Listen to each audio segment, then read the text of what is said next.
Môr ag awyr. Roedd Gwern yn byw wrth ymyl y môr, ac roedd y môr yn byw wrth ei ymyl ef. Mae'n ddiwrnod da i hwylio, byddai ei daid wedi dweud. Cofiai Gwern lais taid, yn dweud straeon wrtho am le pell i ffwrdd, lle mae'r môr yn cwrdd ar awyr. Byddai ei daid wedi bod yn 90 oed heddiw.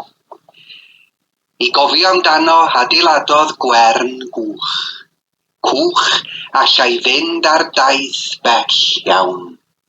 Taith a gynlluniodd y ddau gyda'i gilydd.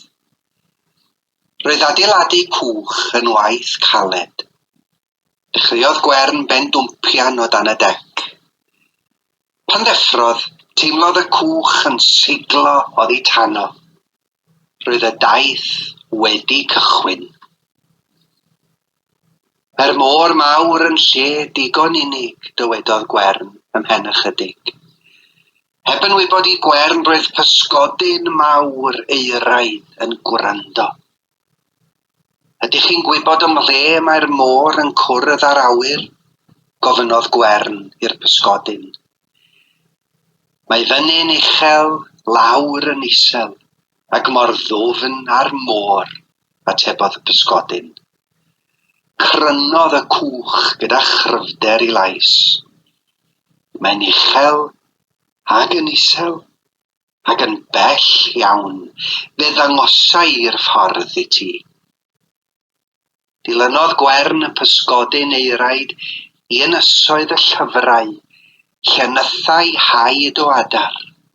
Yna fe archwilio nhw ynys o gregyn anferth. A chroesi môr o slefrod sgleiniog yn dawnsio. Ond yna dyma lygaid Gwern yn agor mewn rhyfeddod. Oedd e o'r diwedd wedi cyrraedd man straeon taid, y man hudol hwnnw lle mae'r môr yn cwrdd ar awyr. Dechreuodd ei gwch godi o'r dŵr, neu ai'r dŵr oedd wedi cilio oddi tano. Nofiodd y pysgodyn eiraid tua'r lleuad. Dilynodd Gwern, roedd eisiau dweud hwyl fawr. Roedd ganddo gymaint o gwestiynau, ond clywodd lais yn galw arno o'r pellter. Gwern, Gwern di hynna, mae'n amser cinio, meddai ei fam. Cawl taid, dy ffefryn di. Edrychodd Gwern dros y môr i'r man hudol hwnnw yn bell i ffwrdd, lle mae'r môr yn cwrdd ar awyr. Roedd wedi bod yn ddiwrnod da i hwylio.